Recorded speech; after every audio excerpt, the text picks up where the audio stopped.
Who invented guns? They've been in existence for more than 1,000 years and have affected warfare and society in general in ways perhaps no other invention can match. We're talking about guns. Once just the weapon of the world's military forces, now guns are considered a right of the average citizen by some people, especially in the United States where it's written into the Constitution. It all started in China around 850 CE, when Chinese alchemists accidentally created gunpowder while trying to develop a fountain of youth potion.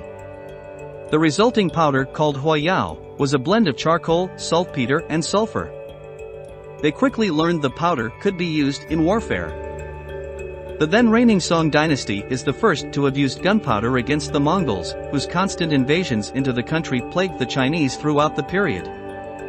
The Chinese attacked the Mongols with fire lances or flying fire arrows fixed with tubes of gunpowder that, when ignited, would propel across enemy lines.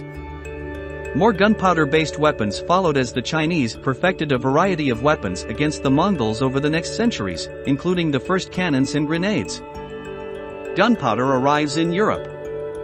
Gunpowder made its way to Europe in the 13th century, likely over the Silk Road trade routes through Central Asia. Rival nations refined gunpowder recipes in the ensuing centuries before arriving at the optimum mixture, approximately 75% saltpeter, 15% charcoal and 10% sulfur. By 1350, rudimentary gunpowder cannons were commonplace in the English and French militaries, who used the explosive technology against each other during the 100 Years' War. As the centuries continued, new and improved cannons were designed, many of which were small and portable. Eventually, the hand cannon was developed in the early 15th century. It was the first real personal firearm. The Ottoman Turks used these and other cannons during the successful siege of Constantinople in 1453. The powerful new weapons essentially rendered traditional walled fortifications of Europe defenseless. Historians generally consider the Chinese fire lance as the first gun.